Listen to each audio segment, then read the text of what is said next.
vez temos a alegria, a satisfação de nos colocarmos perante o Senhor e rogar a Ele que ilumine as nossas mentes, quebrante os nossos corações e nos dê compreensão das suas sagradas escrituras, da sua palavra, que é viva, eficaz, tão maravilhosa, para nos enriquecer com a sabedoria do alto. E hoje, mais uma vez, nós poderemos dar sequência aos estudos que nós temos realizado no livro de J.R. Brides, A Graça que Transforma. Hoje, capítulo 7, A Prova do Amor. A Prova do Amor. O texto é base, 1 João 5, versículo 3, nós podemos ler: Porque este é o amor de Deus, que guardemos os seus mandamentos. Ora, os seus mandamentos não são penosos. Os seus mandamentos não são penosos. Senhor, dai-nos a possibilidade de, mais uma vez, aquietados na Tua santa presença e rendidos à Seu soberano poder, nos sermos, ó Pai, acrescidos, sermos alimentados, fortalecidos na Tua santa e maravilhosa palavra. Dai-nos, Senhor, esse entendimento, dai-nos, ó Pai, também força para vivê-lo em todas as áreas da nossa vida, e assim honrando ao Senhor com nossas vidas, como instrumentos, ó Pai, vivos de louvor, de serviços ao Senhor. Em nome de Jesus Cristo. Amém. É impressionante como usamos pouco a Escritura. As Escrituras Sagradas, elas nos concedem respostas para várias perguntas a respeito do que é amar a Deus. E nós negligenciamos por vezes, não nos colocando, assim como o salmista nos fala, meditando dia e noite ali, meditar continuamente na palavra, a todo instante que nós tenhamos a oportunidade. Nós, por isso, passamos por diversas situações problemáticas e incorremos em erros e também sofremos por não atentarmos para o que as palavras do Senhor nos recomenda. Jesus o diz claramente em João, capítulo 14, versículo 15, 21 e 23. Versículo 15: Se me amais, guardareis os meus mandamentos. Versículo 21: Aquele que tem os meus mandamentos e os guarda, esse é o que me ama. E aquele que me ama será amado por meu Pai, e eu também o amarei e me manifestarei a ele. Verso 23. Respondeu Jesus: Se alguém me ama, guardará a minha palavra, e meu Pai o amará, e viremos para ele, e faremos nele morada. Amar a Deus é obedecer aos seus mandamentos. Aquele que fala que ama o Senhor, mas não ama os seus mandamentos, não busca viver em santidade, em conformidade à sua palavra, à sua vontade revelada, na verdade não entendeu o que é amar a Deus. Uma questão com a qual muitos frequentemente lutam é como relacionar a questão de graça aos mandamentos de Deus. Porque muitas pessoas, elas acham difícil, elas concluem que uma vez que nossas obras não interferem em nada no amor de Deus por nós, muitas pessoas são tentadas, então, mas espera aí, então se Deus não vai me amar mais ou menos, se eu fizer obras ou não, porque somos salvos pela graça, então, ou os nossos pecados não interferem em nossa relação com Deus, ou é necessário que eu pratique pelo menos um pouquinho de obras para desempenhar ali realmente o meu serviço. Eu necessito dar uma ajudinha. Nenhuma coisa nem outra. Nem nós podemos achar que, porque somos salvos pela graça, podemos viver em pecado. E nem porém, e do outro lado, nós não podemos achar que nossa vida nós teremos que dar uma ajudinha para Deus e sermos um pouquinho merecedores por algumas ações.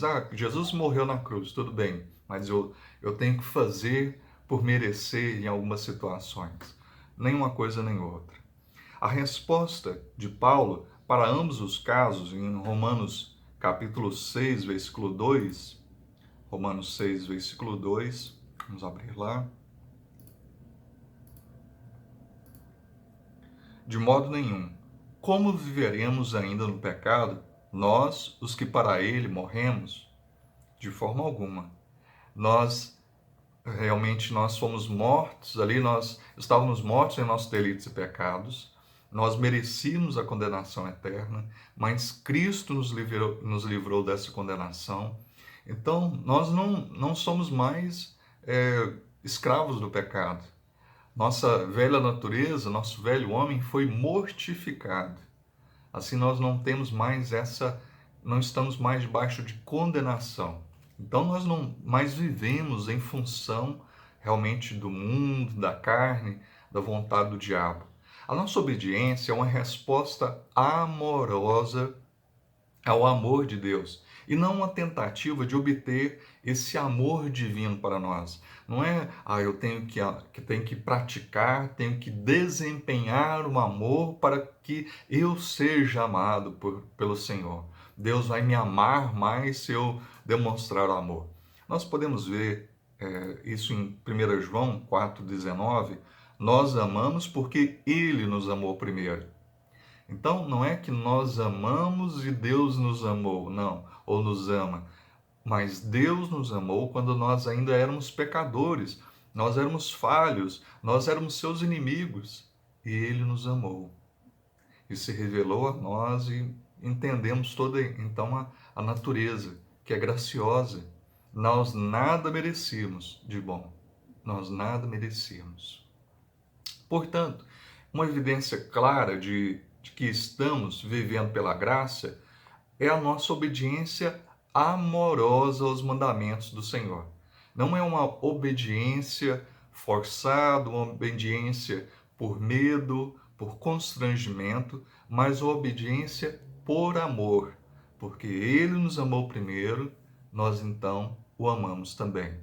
Acreditar que uma vez que o amor de Deus não seja condicional, nos libera para vivermos como quisermos, é alguma coisa que barateia a graça e não viver pela graça. A pessoa analisar, não, eu sou livre para o amor, Deus, eu sou amado, né? Então, já que Deus é amor de forma alguma eu poderei ser condenado, eu não vou para o inferno, porque Deus é amor.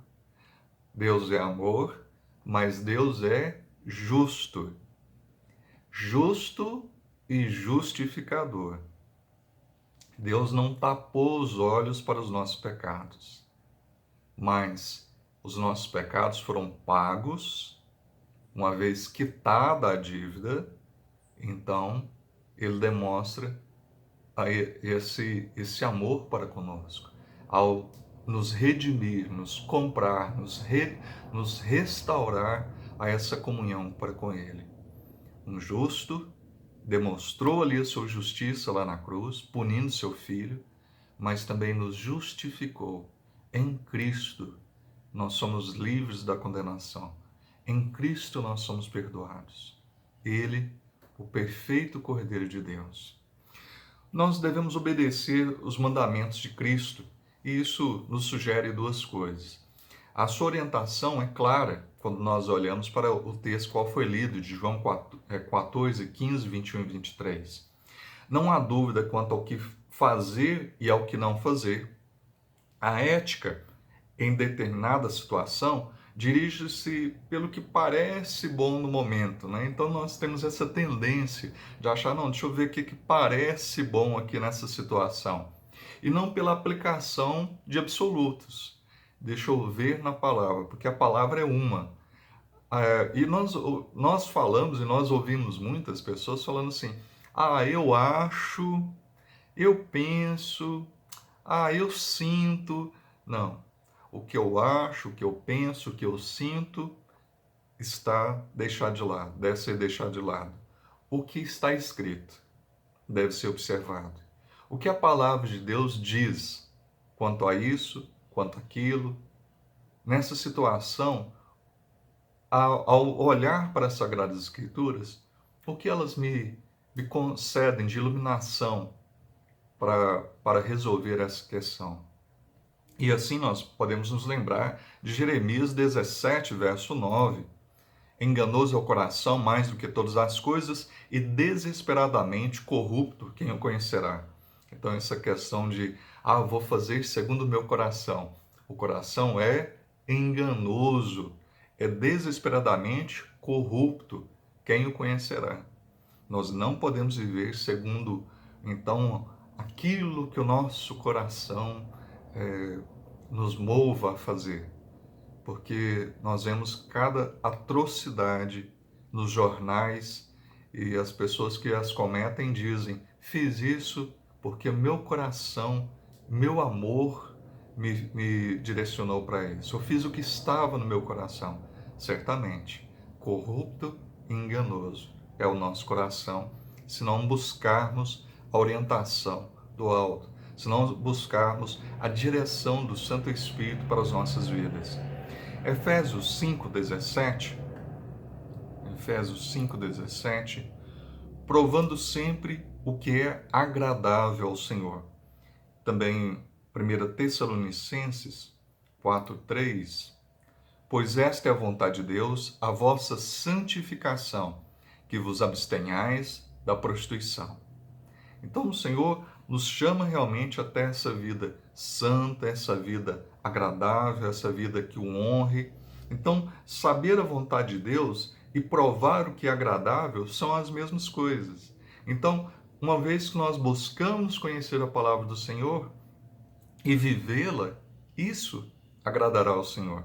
Deus não nos dá mandamentos para aumentar o nosso conhecimento, mas para orientar a nossa conduta. O Senhor, o nosso Deus, é santo e nos chama, então nos separou para Ele, para vivermos em santidade de vida. E a cada dia nós estamos, então, num processo, desde o nosso novo nascimento, um processo de santificação.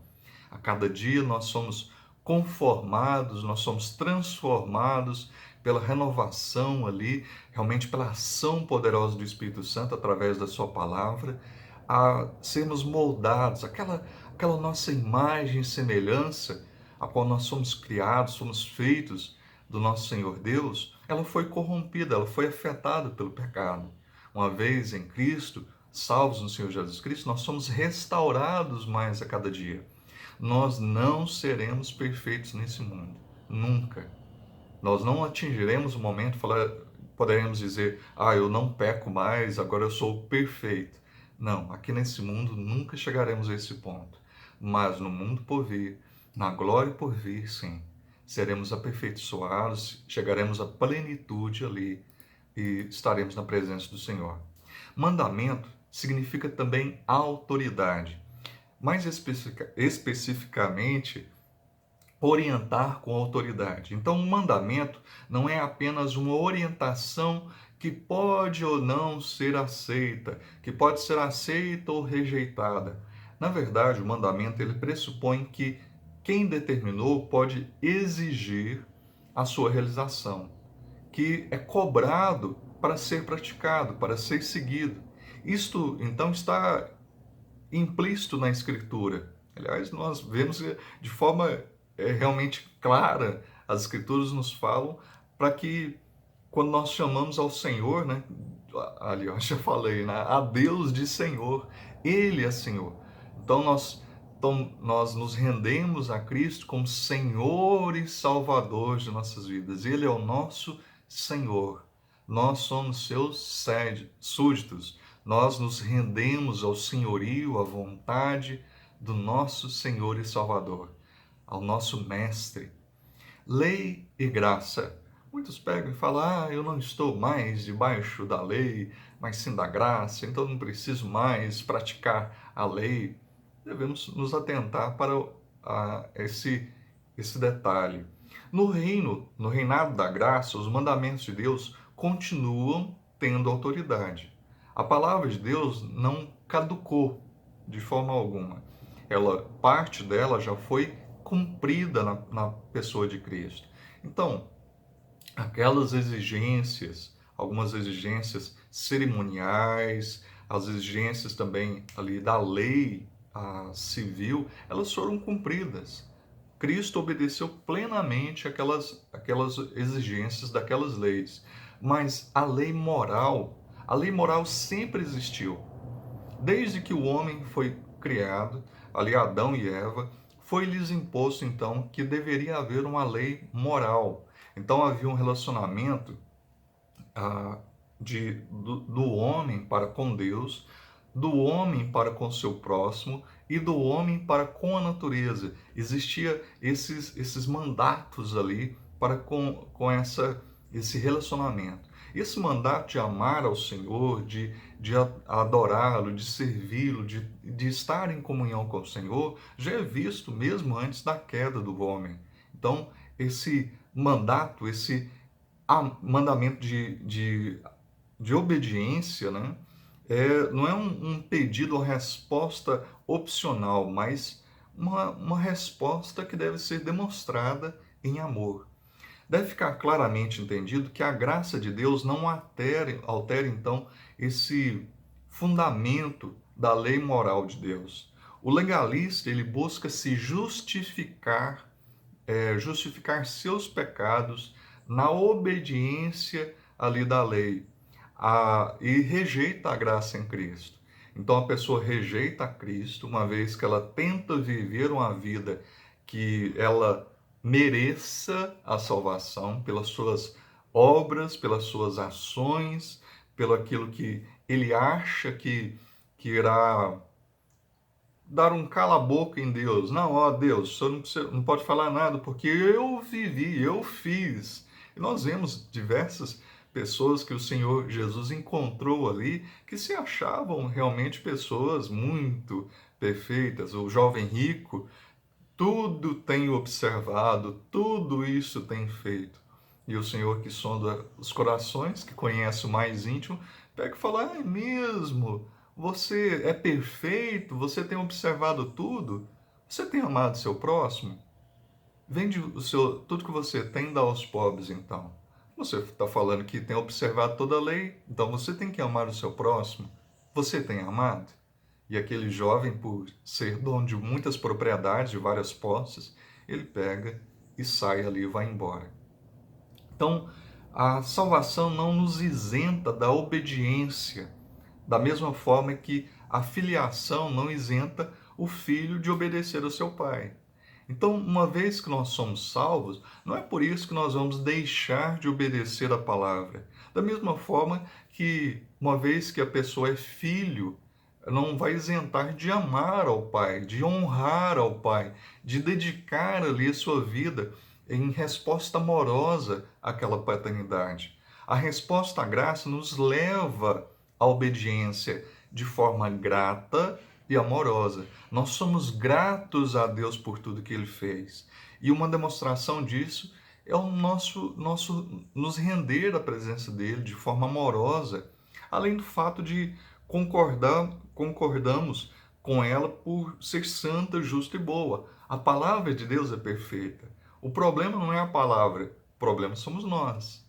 A palavra é perfeita, nós somos pecadores. A lei, ela condena. Condena não é porque ela é errada, condena porque ela é perfeita. A lei de Deus é perfeita, a palavra de Deus é perfeita. Nós não. Nós somos pecadores. Nós não podemos nos salvar pela lei. A lei é essa demonstração, olha, vocês estão em pecado. Vocês pecaram. Todos carecem do favor, da glória de Deus. Todos necessitam do Redentor, de um Salvador. Todos necessitam de um substituto.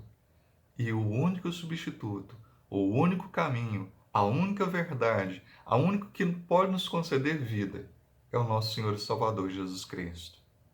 Então a palavra é boa. A lei moral de Deus não foi abolida porque Cristo morreu por nós. Ela continua então como mandamento, claro, é algo percebido de forma perfeita. O seu caráter não mudou. O que mudou foi a nossa razão para obedecê-la. Então nós não obedecemos para ganhar salvação. Nós não obedecemos para nos justificarmos. Nós obedecemos porque fomos salvos. Não estamos procurando nos salvar, nós fomos salvos. Nós obedecemos por amor. Nós obedecemos por gratidão. Nós obedecemos porque nós nos alegramos no nosso maravilhoso Senhor.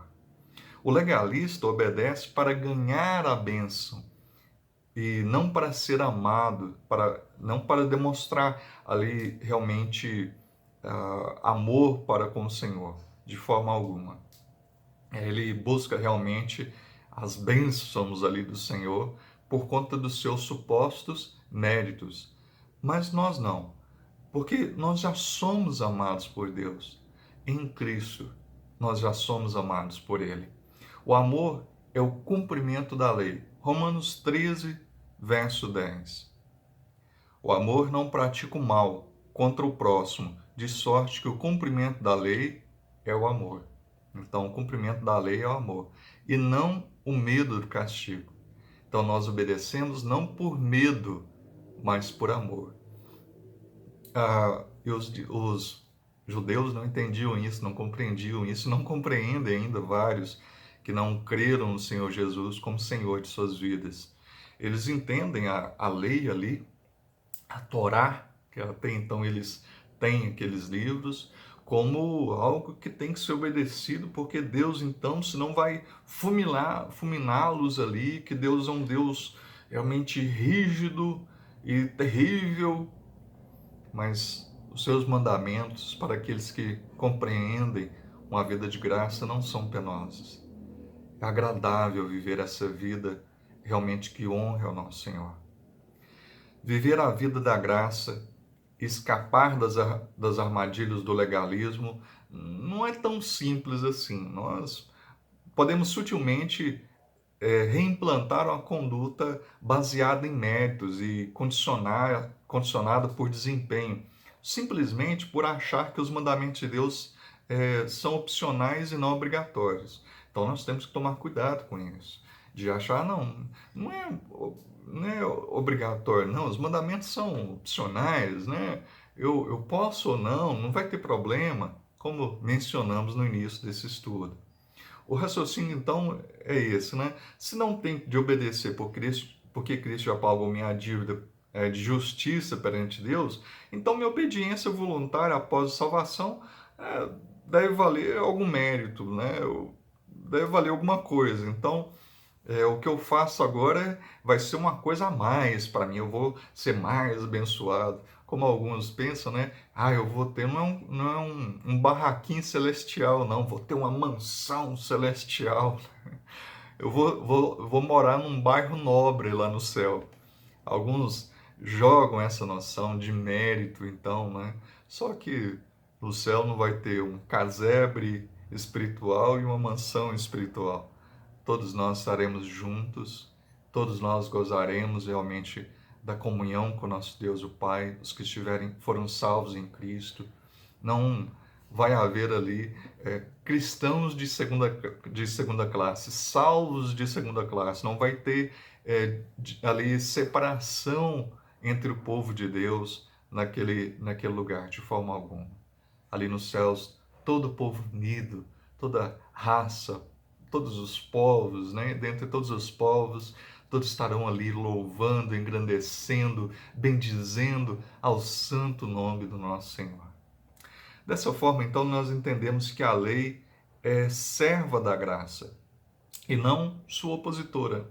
Então, a lei, na verdade, não é oposta à graça, mas, na verdade, está subordinada. A severidade da lei propõe a graça como única solução. Então, eu não posso me salvar, eu não tenho como salvar, eu não me perdoo, eu não tenho como me justificar, eu não tenho como me purificar, eu não tenho como me salvar da condenação do pecado. Mas eu tenho como me render ao Senhor e Salvador.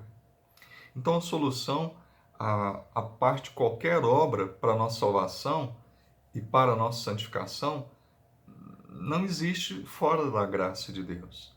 nós podemos encontrar a salvação, a santificação, somente pela graça no nosso Senhor. Lei e amor.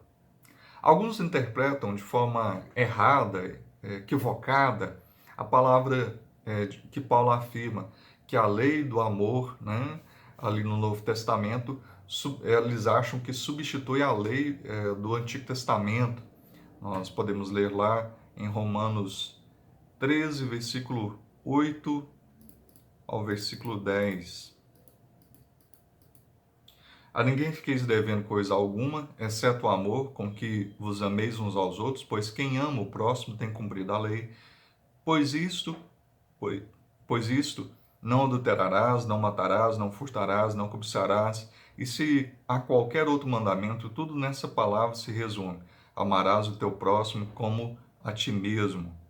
O amor não pratica o mal contra o próximo, de sorte que o cumprimento da lei é o amor. Então, se a lei é uma expressão do caráter moral de Deus, Deus é amor. 1 João 4, verso 8. 1 João 4, 8.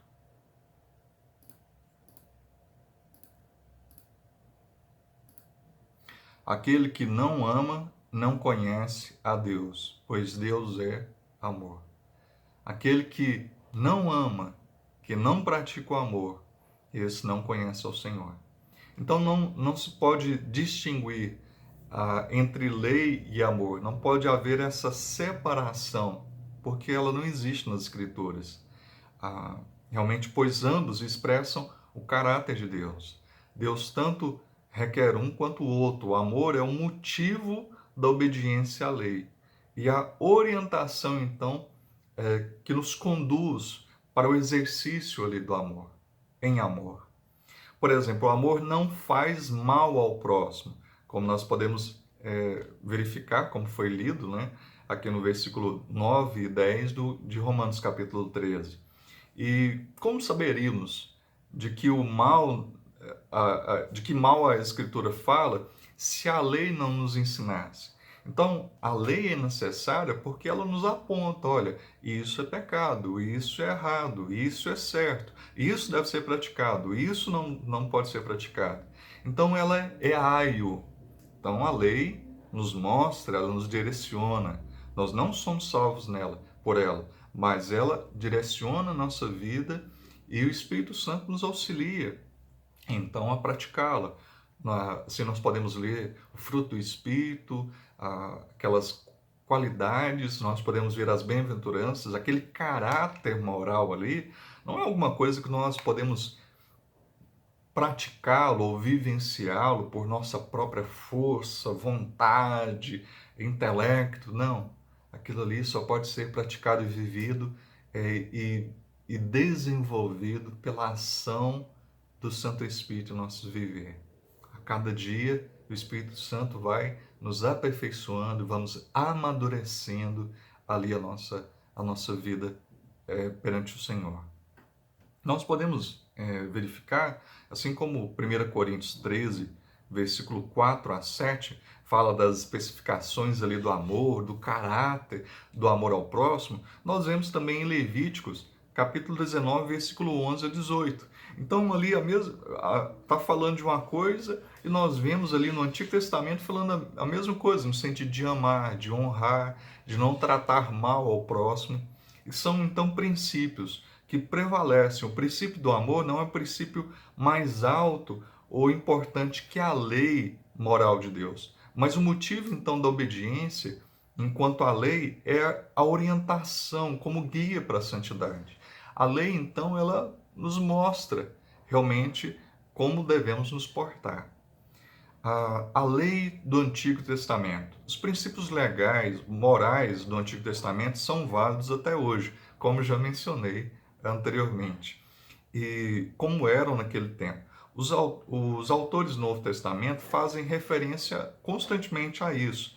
Mateus 5, verso 48. Mateus 5, versículo 48.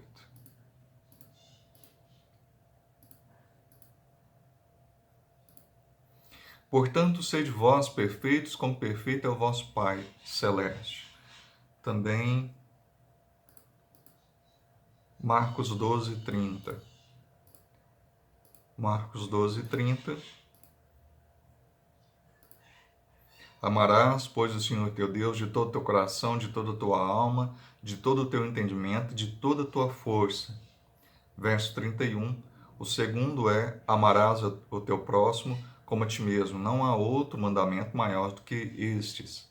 1 Pedro 1,16. Porque escrito está: sede santos, porque eu sou santo.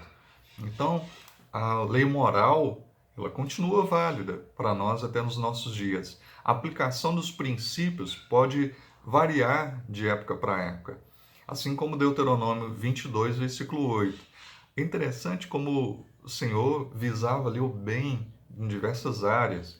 Então, havia a lei, como já mencionei, a lei civil, a lei cerimonial, que eram restrições ali no Código, vamos pensar no Código Penal e Civil da época, no Estado de Israel, aliás, no contexto de povo de Israel ali, e também a lei cerimonial, que era uma forma didática do Senhor demonstrar que aquele povo deveria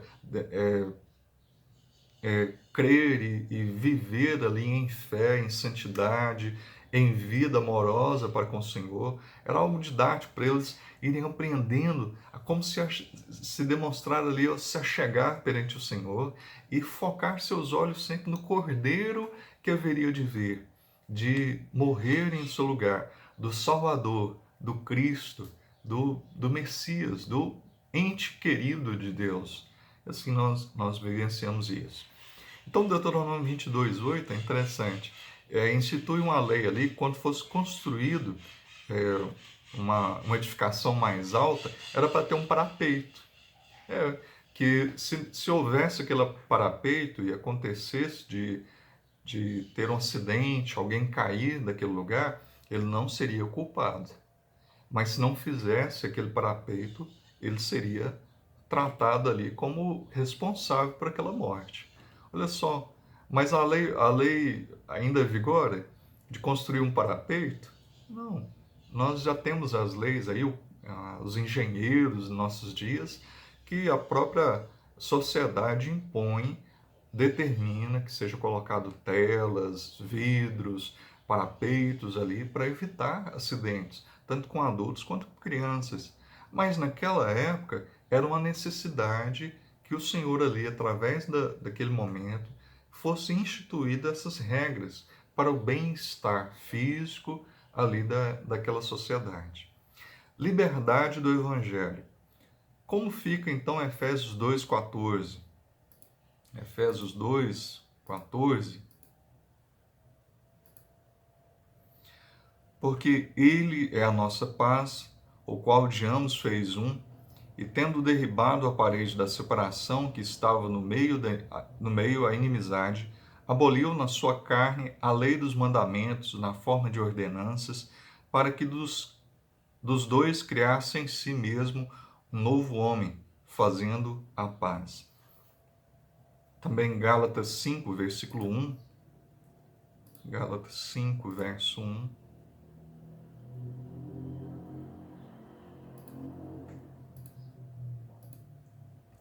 Para a liberdade foi que Cristo nos libertou. Permanecei, pois, firmes, e não vos submetais de novo a jugo de escravidão.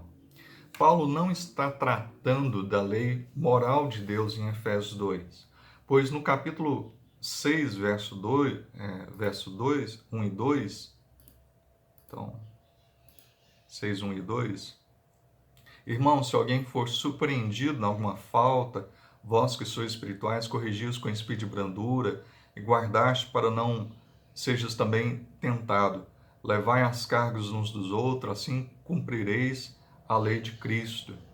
Então, ele ordena a sua obediência. O que foi abolido foi a maldição e a condenação da lei sobre aqueles que depositavam fé nele. Gálatas 3, 13, aliás, versículo 10 e 13. Gálatas 3, verso 10 e 13. Todos quantos, pois, são das obras da lei, estão debaixo de maldição. Porque está escrito: maldito todo aquele que não permanece em todas as coisas escritas no livro da lei, para praticá-las. Então, maldito todo aquele que não estiver plenamente, perfeitamente obediente. Verso 13. Cristo os resgatou da maldição da lei, fazendo-se ele próprio maldição em nosso lugar, porque está escrito: maldito todo aquele que for pendurado em madeiro. Então, Cristo sofreu a maldição da lei, a maldição do nosso pecado lá na cruz do Calvário. Então, ele assumiu aquela sentença em nosso lugar. Gálatas 3,13 mostra que a liberdade da qual Paulo fala não é da lei por si mesma, mas da dependência da lei para sermos salvos. Cristo nos salvou, ponto. Suficiente, plenamente nos salvou de todo o pecado. Paulo não trata da liberdade como liberdade absoluta da lei moral, por exemplo, de Deus. Nós não estamos isentos de obedecer à lei moral, mas nós não precisamos praticar aquelas leis, como já mencionei, para sermos justificados. Em Cristo já fomos justificados. Em Cristo nós já somos salvos. Fomos salvos no Senhor. Não perdemos salvação. Ninguém perde salvação. Fulano perdeu a salvação. Não, nós não perdemos. Ele saiu da igreja. Opa, temos que lembrar. No meio do joio, ali do trigo tem joio. No meio, realmente tem vários contextos ali, da árvore que não produz fruto, de lobos, como que ovelha, no meio das ovelhas. Então tem que haver esse discernimento. Tem que haver também a noção, como já tratamos em outros momentos, que ali também o Senhor pode vir a transformar essa pessoa, fazer do joio um trigo santo, pode transformar ali pela graça aquela pessoa, e também a pessoa que realmente estava ali no contexto da igreja visível, do povo ali de uma igreja local, estar em uma igreja local, estar ali no hall de membros, não significa que está no hall do livro da vida. Isso não é a mesma coisa. Todos necessitam se render, todos necessitam crer em Jesus como Senhor e Salvador. Nós não somos salvos por instituição. Nós não somos salvos por práticas. Nós somos salvos por Cristo. Nós somos salvos por Cristo. Mas a palavra de Cristo nos fala de que, uma vez salvos nele, nós devemos viver em comunidade. Não nos isenta isso. Nós devemos viver no corpo de Cristo, como tijolos ali naquela construção, naquela edificação, como Paulo fala, como servos naquela seara. Então, sempre, todas as descrições no Novo Testamento, nós vemos ali a comunidade, o Senhor chamou a uma comunidade, a um povo, separou esse povo. Então, é uma comunidade de servos que são separados. E não, Senhor, sou salvo, deixa eu ficar aqui. Não. Somos tratados, santificados, aperfeiçoados em comunidade. Então é sempre bom relembrar esse detalhe. Toda liberdade deve ser qualificada para não se tornar nem anarquia, ou ali uma falta de governo, nem libertinagem, uma vida moral sem limites. Então, nós devemos sempre tomar cuidado com essa noção de liberdade, para não cair na libertinagem, como alguns têm praticado.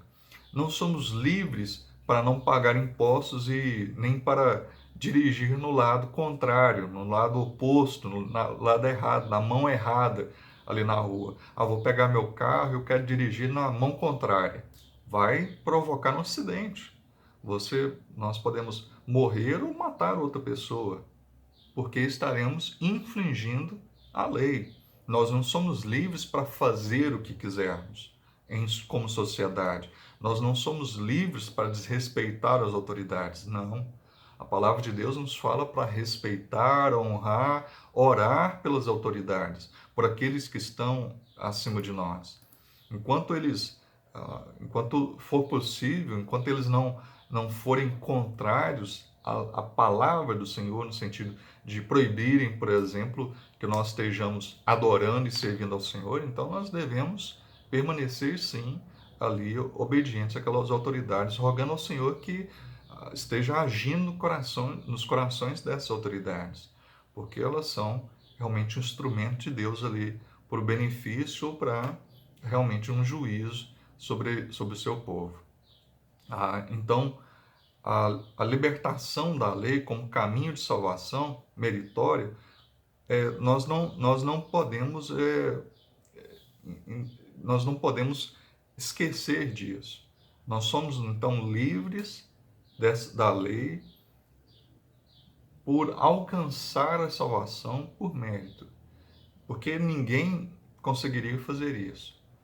Mas Cristo, tão somente Cristo o fez. Não há justo sequer um. Não há justo sequer um. Mas o justo e justificador já veio. Sim. Concluindo, a lei não se opõe à graça. A lei também não é inimiga da graça de forma alguma. Também não é empecilho à vida na graça, mas é sua aliada como instrumento de santificação. A lei, então, nos mostra, nos conduz, a lei é boa, é santa. Toda a Escritura é inspirada por Deus. Toda a Escritura é inspirada por Deus. Então, para edificação de nossas vidas. Toda a Escritura é inspirada por Deus e útil para o ensino, para a repreensão, para a correção, para a educação na justiça, a fim de que o homem de Deus seja perfeito e perfeitamente habilitado para toda boa obra. 2 Timóteo 3, 16 e 17. Toda a Escritura, toda ela, não é uma partezinha, mas toda a Escritura é inspirada por Deus e útil para o nosso ensino. Nós aprendemos todos os dias, nós podemos ler diversas vezes o mesmo texto e toda vez que nós lemos, o Espírito Santo nos capacita a perceber um pouco mais da riqueza, da grandeza daquele texto. Nós nos enchemos de alegria mesmo de percebermos essa operação do Espírito Santo no nosso viver. Procuramos entender a vontade de Deus para obedecê-lo, não para sermos abençoados, mas porque já fomos abençoados. Então, porque fomos abençoados, eu quero a cada dia ser um servo que sirva melhor. Eu quero que o Senhor me dê capacidade. Senhor, me ajuda a crescer, ser um instrumento mais útil nas suas mãos. Mesmo nós podemos pensar no machado. Machado, qual que é a diferença de um machado para outro, né? Às vezes o machado foi feito ali da mesma forma, tem o mesmo ferro, foi feito para ali a cabeça do machado, composto pelo mesmo ferro, tem um cabo da mesma forma, mas o que pode diferenciar um machado do outro? A sua afiação. Se um machado estiver cego e o outro estiver bem afiado, aquele que está bem afiado, o seu usuário ali, a pessoa que estiver utilizando aquele machado, desempenhará um serviço de forma mais eficaz. Nós temos que rogar ao Senhor, Senhor, me ajuda a ser um instrumento realmente cada vez mais usado, cada vez eu esteja mais adequado. Me aperfeiçoa, me molda, Senhor, faça o que é necessário na minha vida. Faça o que é necessário na minha vida. Que nós busquemos isso. Não busquemos, Senhor, quero isso, quero aquilo outro. Senhor, eu quero ser um servo melhor no teu reino. Eu quero desempenhar uma vida de maior santidade. Eu quero viver uma vida de maior piedade. Nós deveríamos mudar muito os nossos pedidos, sabendo que as demais coisas o Senhor tem nos concedido. Que o Senhor esteja lhes abençoando, que o Senhor continue a lhes enriquecer com a sua palavra, o sustentar nesses dias que temos convivido ainda com muitos, né, de uma forma mais distante, mas que nós nunca nos esqueçamos que estamos sempre ligados num só Senhor, em amor uns para com os outros, certamente amando ao Senhor acima de todas as coisas, e amando ao nosso próximo como a nós mesmos. Temos aí os meios de comunicação, a internet, o telefone, que façamos uso desses meios para continuarmos a ter esses momentos agradáveis de comunhão, de alegria uns com os outros.